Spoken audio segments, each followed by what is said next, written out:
സംസ്ഥാനത്ത് ഇനി 24 പഞ്ചനക്ഷത്ര ബാറുകൾ മാത്രം. 300 ബാറുകൾ പൂട്ടി. സർക്കാരിന്റെ മദ്യനയം ഹൈക്കോടതി ഡിവിഷൻ ബെഞ്ച് ശരിവെച്ചു. സർക്കാരിന്റെ നയപരമായ തീരുമാനങ്ങളിൽ ഇടപെടാനാകില്ലെന്ന് ഹൈക്കോടതി. സുപ്രീം കോടതിയിൽ അപ്പീൽ നൽകുമെന്ന് ബാർ ഉടമകൾ. കോടതികൾക്ക് വ്യക്തിപരമായ അഭിപ്രായങ്ങളുണ്ടെങ്കിലും സർക്കാരിന്റെ നയപരമായ കാര്യങ്ങളിൽ ഇടപെടാനാവില്ലെന്ന് ചൂണ്ടിക്കാട്ടിയാണ് മദ്യനയം ഹൈക്കോടതി അംഗീകരിച്ചത്. സംസ്ഥാനത്ത് മദ്യത്തിന്റെ ഉപഭോഗം കൂടിയതായി ഏകാംഗ കമ്മീഷൻ റിപ്പോർട്ടിൽ പറയുന്നുണ്ട്. ഇക്കാര്യത്തിൽ സുപ്രീം കോടതിയും ആശങ്ക പ്രകടിപ്പിച്ചിട്ടുണ്ട്. ഈ സാഹചര്യത്തിൽ ഘട്ടം ഘട്ടമായി മദ്യത്തിന്റെ ഉപഭോഗം കുറയ്ക്കുമെന്ന സർക്കാർ നിലപാട് തള്ളിക്കളയാനാവില്ലെന്ന് കോടതി പറഞ്ഞു. പൂട്ടിയ ബാറുകൾക്ക് പകരം ഇതേ സ്ഥാനത്ത് ബിയർ വൈൻ പാർലറുകൾ സർക്കാർ അനുവദിച്ചിട്ടുണ്ട്. ബാറുടമകളും സർക്കാരിന്റെ നയം അംഗീകരിക്കുന്നു എന്നതിന് തെളിവാണിത്. മാത്രമല്ല, ബാറുകൾ പൂട്ടുന്നത് മൂലം തൊഴിൽ നഷ്ടപ്പെടുന്നവർക്ക് ബിയർ വൈൻ പാർലറുകളിൽ പുനരധിവാസം സർക്കാർ ഉറപ്പാക്കിയിട്ടുണ്ടെന്നും കോടതി ചൂണ്ടിക്കാട്ടി. ടൂറിസം വികസനത്തിന് മദ്യം അനിവാര്യമാണെന്ന ബാറുടമകളുടെ വാദം അംഗീകരിക്കാനാവില്ലെന്ന് പറഞ്ഞ കോടതി പൊതുജനാരോഗ്യമാണ് സർക്കാരിന് പ്രധാനമെന്നും വ്യക്തമാക്കി. ഇന്ത്യൻ പൗരന് എവിടെയിരുന്ന് വേണമെങ്കിലും മദ്യപിക്കാമെന്ന ബാറുടമകളുടെ വാദവും കോടതി തള്ളി.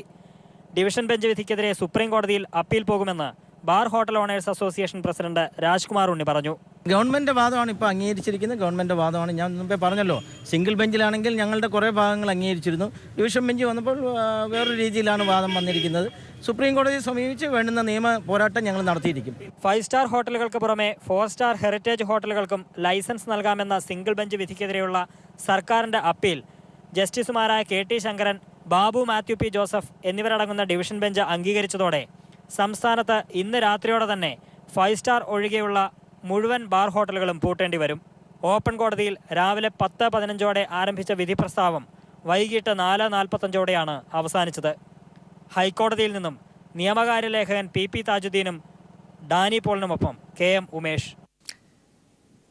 മദ്യനയം രൂപീകരിച്ചത് കൈക്കൂലി വാങ്ങാൻ വേണ്ടിയായിരുന്നുവെന്ന് കോടിയേരി ബാലകൃഷ്ണൻ. കോടതി വിധി ചൂണ്ടിക്കാട്ടി അഴിമതിയിൽ നിന്ന് ശ്രദ്ധ തിരിക്കാൻ സർക്കാരിനാവില്ലെന്നും കോടിയേരി പറഞ്ഞു. ഹൈക്കോടതി വിധി സ്വാഗതാർഹമാണെന്ന് ചെന്നിത്തല പ്രതികരിച്ചു. സർക്കാരിന്റെ വിജയമെന്ന് K ബാബു. ജീവിതത്തിലെ ഏറ്റവും സന്തോഷകരമായ ദിവസമെന്ന് VM സുധീരൻ പറഞ്ഞു. മദ്യനയത്തിലെ ഹൈക്കോടതി വിധിയിൽ സർക്കാരിന് 100% വിജയമെന്നായിരുന്നു എക്സൈസ് മന്ത്രി K ബാബുവിന്റെ പ്രതികരണം. നിലവിൽ പ്രവർത്തിക്കുന്ന 5 സ്റ്റാർ ഒഴികെയുള്ള ബാറുകൾ ഇന്നത്തോടെ പൂട്ടും. വിധി സർക്കാരിന് ആത്മവിശ്വാസം നൽകുന്നതാണെന്നും K ബാബു തിരുവനന്തപുരത്ത് വാർത്താസമ്മേളനത്തിൽ പറഞ്ഞു. അപ്പോൾ ഒരു വലിയ മാറ്റം കേരളത്തിൽ ഉണ്ടാകുകയാണ്. ഗവൺമെൻറ് എടുത്ത പോളിസിയുടെ ഭാഗമായി വിദേശ മദ്യത്തിൻ്റെ ലഭ്യത 90% ഇല്ലാതാക്കുന്നൊരു സാഹചര്യം ഗവൺമെൻറ് പോളിസി മൂലം ഉണ്ടായി. കോടതി അത് അംഗീകരിച്ചു. ഹൈക്കോടതിയുടേത് ചരിത്രവിധിയെന്ന് KPCC അധ്യക്ഷൻ VM സുധീരൻ പ്രതികരിച്ചു. തനിക്ക് ഏറ്റവും സന്തോഷമുള്ള ദിവസമാണിതെന്നും VM സുധീരൻ തിരുവനന്തപുരത്ത് വാർത്താസമ്മേളനത്തിൽ പറഞ്ഞു. നാട്ടിൽ തിരിച്ചെത്തിയ ശേഷം പ്രതികരിക്കാമെന്ന് മുഖ്യമന്ത്രി ഉമ്മൻചാണ്ടി ദുബായിൽ അറിയിച്ചു. ബാർ കേസിലെ ഹൈക്കോടതി വിധി സർക്കാരിന്റെ വിജയമെന്നും വിധി അഭിമാനകരമാണെന്നും ആഭ്യന്തരമന്ത്രി രമേശ് ചെന്നിത്തല കൊല്ലത്ത് പറഞ്ഞു. ബാർ കേസിലെ ഹൈക്കോടതി വിധി സ്വാഗതാർഹമെന്നായിരുന്നു bar hotel working president Biju രമേശിന്റെ പ്രതികരണം. സത്യത്തിൽ ഇപ്പോഴാണ് ഒരു മനസ്സിന് സന്തോഷമായത്. കാരണം അസോസിയേഷൻ 2 തട്ടുകളിലേക്കായി. അസോസിയേഷൻ 2 തട്ടിലായി എന്നതിലുപരി ഇത് തുറക്കാതിരിക്കുന്നതിലേക്ക് വേണ്ടി തന്നെ കോടികളുമായുള്ള ഒരു പ്രയാണം തന്നെ നടക്കുന്നുണ്ടായിരുന്നു. രാഷ്ട്രീയ തലങ്ങളിൽ സമ്മർദ്ദം ചെലുത്താനും അതിൻ്റെ പേരിലേക്ക് നടക്കുന്നൊരു പ്രശ്നങ്ങൾ ഇവിടെ നടക്കുന്നുണ്ടായിരുന്നു. അതിനൊക്കെ ശാശ്വതമായ ഒരു പരിഹാരം ഹൈക്കോടതി ഉണ്ടാക്കിയതിൽ 100% സന്തോഷമുണ്ട്. നല്ലൊരു വിധിയാണ് വന്നത്. മദ്യനയം രൂപീകരിക്കാൻ സർക്കാരിന് അവകാശമുണ്ടെന്ന് CPIM സംസ്ഥാന സെക്രട്ടറി കോടിയേരി ബാലകൃഷ്ണൻ പ്രതികരിച്ചു. നയം അംഗീകരിക്കുക മാത്രമാണ് ഹൈക്കോടതി ചെയ്തത്. കോടതി വിധിയുടെ മറവിൽ അഴിമതിയിൽ നിന്നും ശ്രദ്ധ തിരിക്കാൻ സർക്കാരിന് കഴിയില്ലെന്നും കോടിയേരി തിരുവനന്തപുരത്ത് പറഞ്ഞു. മദ്യരംഗത്ത് എന്ത് നയം സ്വീകരിക്കണം എന്ന് തീരുമാനിക്കേണ്ടത് ഗവൺമെന്റാണ്. ആ നയരൂപീകരണത്തിനുള്ള സർക്കാരിന്റെ അവകാശത്തെ അംഗീകരിക്കുക മാത്രമാണ് കോടതി ചെയ്തിട്ടുള്ളത്. ഈ നയം അംഗീകരിച്ച ഗവൺമെന്റ് തന്നെ ഈ നയം ഉപയോഗിച്ചുകൊണ്ടാണ് വമ്പിച്ച കുംഭകോണത്തിൽ ഇവിടെ അവസരം ഒരുക്കിയത്. ഈ നയത്തിന്റെ പേര് പറഞ്ഞുകൊണ്ട് ഘട്ടം ഘട്ടമായ മദ്യനിരോധനം എന്ന് പറഞ്ഞുകൊണ്ട് ഗവൺമെന്റ് ചെയ്തത് ഘട്ടം ഘട്ടമായി കൈക്കൂലി വാങ്ങുകയാണ്. നിയമപരമായ വശങ്ങൾ മാത്രമേ ഹൈക്കോടതി പരിശോധിച്ചുള്ളൂവെന്നും കോടതി വിധിയുടെ മറവിൽ ബാർക്കോഴ ഒളിച്ചുവെക്കാമെന്ന് കരുതേണ്ടെന്നും പ്രതിപക്ഷ നേതാവ് VS അച്യുതാനന്ദൻ പ്രസ്താവനയിൽ പറഞ്ഞു. ബാർ നയത്തിന്റെ മറവിൽ വ്യാജമദ്യം ഒഴുകാനുള്ള സാധ്യത ഏറെയാണെന്നും VS പ്രതികരിച്ചു. വരുന്ന തെരഞ്ഞെടുപ്പിൽ മദ്യനയം UDFന് തിരിച്ചടിയാകുമെന്ന് SNDP യോഗം ജനറൽ സെക്രട്ടറി വെള്ളാപ്പള്ളി നടേശൻ പ്രതികരിച്ചു. News desk. അതിസമ്പന്നർക്ക് മാത്രമായി മദ്യപിക്കാനുള്ള അവസരം ചുരുക്കിയ സർക്കാർ നയം അംഗീകരിക്കാനാകില്ലെന്ന് മദ്യപർ അഭിപ്രായപ്പെട്ടു. സാധാരണക്കാരന്റെ അവകാശത്തിന്മേലുള്ള കൈകടത്തലാണിതെന്നും അവർ പറയുന്നു. സർക്കാരിന്റെ മദ്യനയം അംഗീകരിച്ചുകൊണ്ടുള്ള ഹൈക്കോടതി വിധിയോട് കേരളത്തിലെ മദ്യപന്മാർ എങ്ങനെ പ്രതികരിക്കുന്നു എന്ന് നോക്കാം. ചേട്ടാ നാളെ മുതൽ 5 സ്റ്റാർ ഒഴികെയുള്ള ബാറുകളെല്ലാം അടച്ചുപൂട്ടാൻ പോവുകയാണ്. എങ്ങനെയാണ് ഒരു കാണുന്നത്? കാര്യം പറയാനുള്ളത്, ഇവർ പൂട്ടിയ മൊത്തവും പൂട്ടണം, ഒന്നും വെച്ചേക്കാൻ പാടില്ല. കാരണം ഇവനൊക്കെ വയറ് വീക്കാൻ തിന്ന് ഇഷ്ടം പോലെ മോട്ടിച്ച് മാണിയും മുഖ്യമന്ത്രിയും എല്ലാവരും തീർത്ത് പറയാൻ ജനങ്ങൾക്ക് ഇനി യവന്മാർ വേണ്ട. യവന്മാരെ പഴയതല്ല, അവിടെ ഡൽഹി ചെയ്തണക്ക് ചൂലിന് തൂത്ത് കളയേണ്ട സമയം കഴിഞ്ഞു. സിവിലുണ്ടെങ്കിൽ നമ്മൾ കഴിക്കും. നമുക്ക് മദ്യം കഴിക്കണമെന്നുണ്ടെങ്കിൽ തീർച്ചയായിട്ടും മദ്യം നമ്മൾ വാങ്ങും, നമ്മൾ കഴിക്കും. ആഴ്ച ഒരിക്കൽ കഴിക്കാനുള്ള മദ്യമാണെങ്കിൽ തീർച്ചയായിട്ടും ദിവസം കഴിക്കുന്ന മദ്യമാണെങ്കിലും കഴിക്കും. ഇത് ഒരിക്കലും വളരെ തെറ്റാണ്. അങ്ങനെ ഒരിക്കലും ആവാൻ പാടില്ല. നമ്മൾ അതായത് കഴിക്കുന്നവർ വിട്ടുകൊടുക്കുക, അത്രേ ഉള്ളൂ. ഇത് വലിയ ആവാൻ പാടില്ല, അത്രേ ഉള്ളൂ. നമ്മൾ പാവപ്പെട്ട കൂലിപ്പണിക്കാരാണ്. ഇവിടെ ഒത്തിരി കഴിച്ചിട്ട് പോകുന്നു. അത് ഇനി 5 സ്റ്റാർ ആയി കഴിഞ്ഞാൽ പിന്നെ നമുക്ക് കിട്ടുന്ന 650 രൂപ 200 രൂപ ശമ്പളം കിട്ടും. അതുകൊണ്ട് നമുക്ക് ഇതാണ് ഒത്തിരി ഇതുള്ളത്. ഇതും കൂടെ അടച്ചു പിടിക്കുക നമ്മൾ എന്ത് ചെയ്യുന്നതാണ്? പാവങ്ങളെ കയറ്റി തടിച്ചു. ഇത് പാവപ്പെട്ടവൻ്റെ 5 സ്റ്റാറിൽ പോകാനുള്ള നിവൃത്തി കാണും. നമ്മൾ ഈ കൂലിപ്പണിക്കാർ ഇവിടെ നിന്ന് നല്ല അടിച്ചറിഞ്ഞല്ലേ നമുക്ക് ഈ വാറുകാർക്കെല്ലാം രക്ഷപ്പെടാൻ പറ്റുള്ളൂ. അല്ല നമുക്ക് എന്നെ ചെയ്യാൻ പറ്റും? അതാണ് എൻ്റെ സംഭവം. നമ്മളെ കൂലിപ്പണിക്കാരുടെ പൈസയാണ് ഇവിടെ അത്രയും വീഴുന്നത്. 5 സ്റ്റാർ ഒഴികെയുള്ള ബാറുകൾ അടച്ചുപൂട്ടാനുള്ള മദ്യനയത്തിനെതിരെ വളരെ വികാരപരമായാണ് മദ്യപാനികൾ പ്രതികരിക്കുന്നത്. ബാറുകളില്ലെങ്കിൽ ബിവറേജസിൽ നിന്നോ വാറ്റിയോ തങ്ങൾ കുടിക്കുമെന്നും മദ്യപാനികൾ വ്യക്തമാക്കുന്നു. തിരുവനന്തപുരത്തു നിന്നും ക്യാമറാമാൻ അജിത്തിനൊപ്പം ജിതിൻ ചന്ദ്രൻ. ബാർക്കോഴയിൽ ഉൾപ്പെട്ട മറ്റ് മന്ത്രിമാരുടെ പേരുകൾ പ്രതിപക്ഷ നേതാവ് വി എസ് അച്യുതാനന്ദൻ പുറത്തുവിട്ടു. കെ ബാബുവിന് പുറമെ രമേശ് ചെന്നിത്തല, വി എസ് ശിവകുമാർ എന്നിവരുടെ പേരുകളാണ് വി എസ് പുറത്തുവിട്ടത്. ബാർക്കോഴയിൽ മജിസ്ട്രേറ്റിനു മുമ്പാകെ ബിജു രമേശ് നൽകിയ രഹസ്യമൊഴിയിൽ കെ ബാബുവിന്റെ പേര് മാത്രമാണ് അധികമായി പുറത്തുവന്നത്. പ്രതിപക്ഷ നേതാവ് പുറത്തിറക്കിയ പ്രസ്താവനയിലാണ് രമേശ് ചെന്നിത്തലയുടെയും ശിവകുമാറിന്റെയും പേരുകൾ കൂടി പുറത്തുവന്നിരിക്കുന്നത്. ക്രിമിനൽ നടപടിയുടെ 164 വകുപ്പനുസരിച്ച് മൊഴി രേഖപ്പെടുത്തിയ സാഹചര്യത്തിൽ കെ ബാബു, രമേശ് ചെന്നിത്തല, ശിവകുമാർ എന്നിവർക്കെതിരെ ഉടനടി എഫ്ഐആർ രജിസ്റ്റർ ചെയ്ത് അന്വേഷണം വേണമെന്ന് വി എസ് ആവശ്യപ്പെട്ടു. ഇവരിൽ ഒരാൾക്ക് 2 കോടിയും മറ്റൊരാൾക്ക് 25 ലക്ഷവും നൽകിയെന്നാണ് ബിജു രമേശ് മാധ്യമങ്ങളോട് പങ്കുവച്ച വിവരം. ബിജു രമേശ് മജിസ്ട്രേറ്റിന് മുന്നിൽ നൽകിയ മൊഴി അതീവ ഗുരുതരമായ സ്ഥിതിവിശേഷമാണ് സൃഷ്ടിച്ചിരിക്കുന്നത്. മാണിക്കെതിരെ പരാതി നൽകിയ വി എസ് 3 ദിവസം മുമ്പ് ചെന്നിത്തലയ്ക്കും ബാബുവിനും ശിവകുമാറിനുമെതിരെ വിജിലൻസിൽ പുതിയ പരാതി നൽകിയിരുന്നു. ഒരു കേസിൽ ഒരു ക്വിക്ക് വെരിഫിക്കേഷൻ മതി എന്നതാണ് നിലവിലുള്ള രീതി. എന്നാൽ ഈ 3 മന്ത്രിമാരുടെ കേസിലും ക്വിക്ക് വെരിഫിക്കേഷൻ സാധ്യത തേടാനാണ് നീക്കമുണ്ടാകുക. അങ്ങനെ വന്നാൽ സർക്കാരിന് കുറച്ച് സാവകാശം കിട്ടും. വിജിലൻസ് മന്ത്രിയടക്കം പ്രതിപട്ടികയിലേക്ക് വരുന്നത് എങ്ങനെ ഒഴിവാക്കാം എന്ന തിരക്കിട്ട ആലോചനയിലാണ് സർക്കാർ. എന്നാൽ ഇതൊന്നും എളുപ്പമാകില്ല. വിജിലൻസ് ഡയറക്ടർ വിൻസൻ എം പോളിന്റെ നിലപാടും DGP റാങ്കിലേക്ക് ഉയർത്തപ്പെട്ട ജേക്കബ് തോമസിന്റെ നിലപാടും ഇക്കാര്യത്തിൽ നിർണായകമാകും.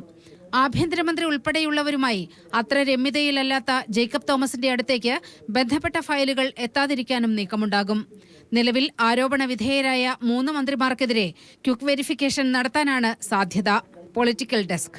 ബിജു രമേശ് ഉന്നയിച്ച ആരോപണങ്ങളിൽ കൃത്യതയില്ലെന്ന് മന്ത്രി കെ ബാബു. താൻ എവിടെ വെച്ച് ആരോട് 10 കോടി രൂപ ആവശ്യപ്പെട്ടു എന്ന് ബിജു രമേശ് വ്യക്തമാക്കണമെന്ന് ബാബു വാർത്താസമ്മേളനത്തിൽ ആവശ്യപ്പെട്ടു. അതേസമയം LDFുമായി ഒരു ഗൂഢാലോചനയും നടത്തിയിട്ടില്ലെന്ന് ബിജു രമേശ് മന്ത്രി കെ ബാബുവിന് മറുപടി നൽകി. ബാബുവിനോട് തനിക്ക് വ്യക്തിവൈരാഗ്യമില്ലെന്നും ബിജു രമേശ് പറഞ്ഞു. ബാർക്കോഴയിൽ ബിജു രമേശ് മന്ത്രി കെ ബാബുവിനെതിരെ ഉന്നയിച്ച ആരോപണങ്ങളിൽ കൃത്യമായ രേഖകൾ ഇല്ലാതെയാണ് ബാബു പ്രതികരിച്ചത്. ആരോപണങ്ങൾ അഴിമതിയുടെ പുകമുഖ സൃഷ്ടിക്കുന്നതിന്റെ ഭാഗമാണ്. താൻ 10 കോടി ആവശ്യപ്പെട്ടത് എവിടെ വെച്ച്, ആരോട്, എപ്പോൾ എന്നതും ബിജു വ്യക്തമാക്കണമെന്നും ബാബു തിരുവനന്തപുരത്ത് വാർത്താസമ്മേളനത്തിൽ ആവശ്യപ്പെട്ടു. ഞാൻ എവിടെ വെച്ച് ആവശ്യപ്പെട്ടു, ആരോട് ആവശ്യപ്പെട്ടു, എന്നാവശ്യപ്പെട്ടു, എപ്പോൾ ആവശ്യപ്പെട്ടു, ഇത് കേട്ടവരാരെങ്കിലും ഉണ്ടോ? ഉണ്ടെങ്കിൽ അത് പറയണമല്ലോ. ആ ബാർ ഹോട്ടൽ അസോസിയേഷൻകാർ ബിജു രമേശിൻ്റെ ലൈസൻസ് കൊടുക്കാൻ എന്നോട് ശുപാർശ ചെയ്തു. അപ്പം ഞാൻ പറഞ്ഞു ഗവൺമെൻറ് നയത്തിൻ്റെ അടിസ്ഥാനത്തിൽ കൊടുക്കാൻ സാധ്യമല്ല. ബിജു രമേശിന്റെ ഒരു ബാർ ഹോട്ടലിന് ലൈസൻസ് നൽകാത്തതിലും 9 ബാർ ഹോട്ടലുകളിൽ 7 പൂട്ടിയതിലും ബിജുവിന് തന്നോട് പകയും വൈരാഗ്യവുമുണ്ട്. ഹോട്ടൽ പൂട്ടിയതിനു ശേഷം സർക്കാരിനെ അട്ടിമറിക്കാൻ വേണ്ടി പ്രതിപക്ഷത്തിന്റെ കരുവാണ് നിലവിൽ ബിജു എന്നും കെ ബാബു തിരുവനന്തപുരത്ത് പറഞ്ഞു. ഇതിന് തെളിവായി ബിജു രമേശിന്റെ 3 മിനിറ്റ് ദൈർഘ്യമുള്ള ശബ്ദരേഖയും മന്ത്രി മാധ്യമപ്രവർത്തകരെ കേൾപ്പിച്ചു. ബിജുവിനെതിരെ നാളെ മാനനഷ്ടത്തിന് കേസ് കൊടുക്കുമെന്നും അദ്ദേഹം വ്യക്തമാക്കി.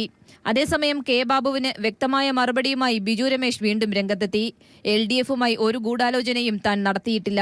നെടുമങ്ങാട് ഹോട്ടലിന്റെ ലൈസൻസിനായി താൻ ബാബുവിനെ കണ്ടിട്ടില്ലെന്നും ബാർ വിഷയവുമായി ബന്ധപ്പെട്ടാണ് ബാബുവിനെ കണ്ടതെന്നും ബിജു രമേശ് തിരുവനന്തപുരത്ത് പറഞ്ഞു.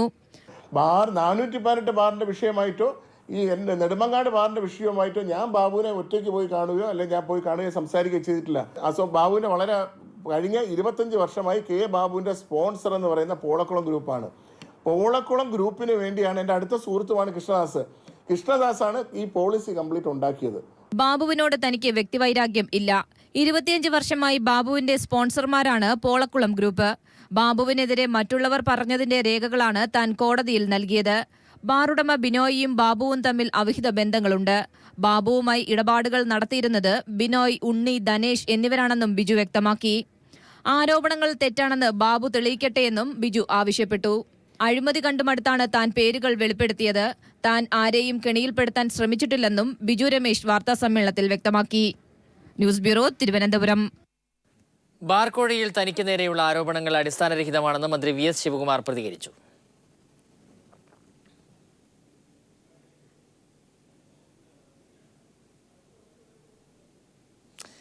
മാണിക്ക് പുറമെ 10 കോടി വാങ്ങിയ കെ ബാബുവിനെ മന്ത്രിസഭയിൽ നിന്ന് പുറത്താക്കണമെന്ന് പിണറായി. ഉമ്മൻചാണ്ടിയെ പല വിഷമഘട്ടങ്ങളിലും കോടികൾ കൊടുത്ത് സഹായിച്ചത് മന്ത്രി കെ ബാബുവാണെന്നും ബാബുവിന് ബാറുടമകളുമായി കൂട്ടുകച്ചവടമാണെന്നും പിണറായി വിജയൻ പറഞ്ഞു.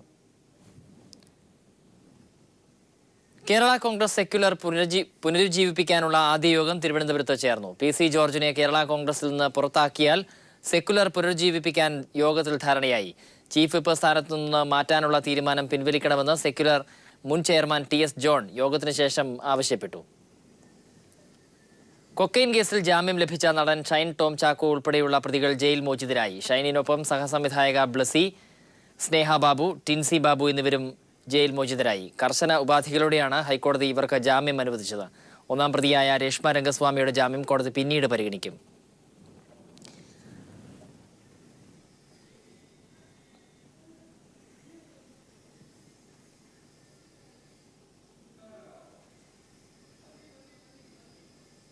ബാബറി മസ്ജിദ് പൊളിച്ച കേസിൽ LK അദ്വാനിക്ക് സുപ്രീം കോടതി നോട്ടീസ് അയച്ചു. മസ്ജിദ് പൊളിക്കാനുള്ള ഗൂഢാലോചനയിൽ നിന്നും അദ്വാനിയടക്കം 19 പേരെ ഒഴിവാക്കിയ ഹൈക്കോടതി വിധി ചോദ്യം ചെയ്ത് സമർപ്പിച്ച കേസിലാണ് നോട്ടീസ്.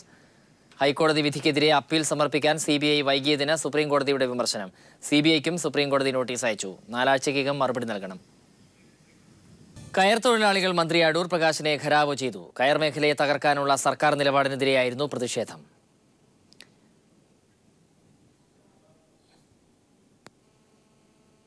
സംസ്ഥാന സ്കൂൾ കലോത്സവത്തിൽ മികച്ച ദൃശ്യ മാധ്യമ റിപ്പോർട്ടർക്കുള്ള പുരസ്കാരം കൈരളി പീപ്പിൾ TVയുടെ വിനിഷ വൃന്ദാവൻ ഏറ്റുവാങ്ങി. തിരുവനന്തപുരത്ത് നടന്ന ചടങ്ങിൽ മന്ത്രി PK അബ്ദുറബ്ബാണ് ഉപഹാരം നൽകിയത്. 10,000 രൂപയും ഫലകവും അടങ്ങുന്നതാണ് പുരസ്കാരം.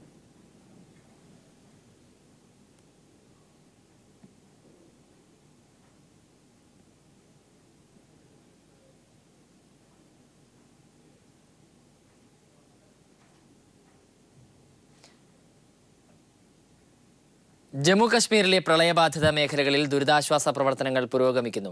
മണ്ണിടിച്ചിലിൽ കാണാതായവർക്ക് വേണ്ടിയുള്ള തിരച്ചിലിലാണ് ദുരന്ത നിവാരണ സേന നടത്തുന്നത്. പ്രളയത്തെ തുടർന്ന് താറുമാറിലായ ഗതാഗതം ഇതുവരെയും പുനഃസ്ഥാപിക്കാനായിട്ടില്ല.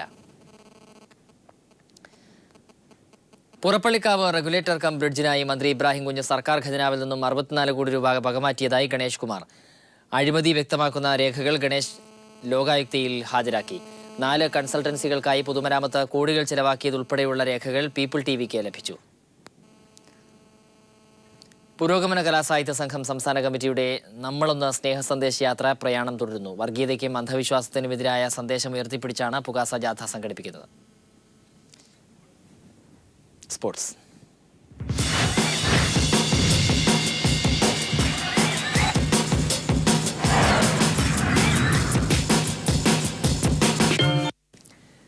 സെമിഫൈനലിലെ പരാജയത്തിൽ വിരാട് കോഹ്ലിക്ക് പിന്തുണയുമായി രാഹുൽ ദ്രാവിഡും യുവരാജ് സിംഗും രംഗത്ത്. ഒറ്റ ഇന്നിംഗ്സിലെ പരാജയം കൊണ്ട് കോഹ്ലിയെ മോശക്കാരനാക്കി ചിത്രീകരിക്കരുതെന്ന് രാഹുൽ ദ്രാവിഡ് അഭിപ്രായപ്പെട്ടു.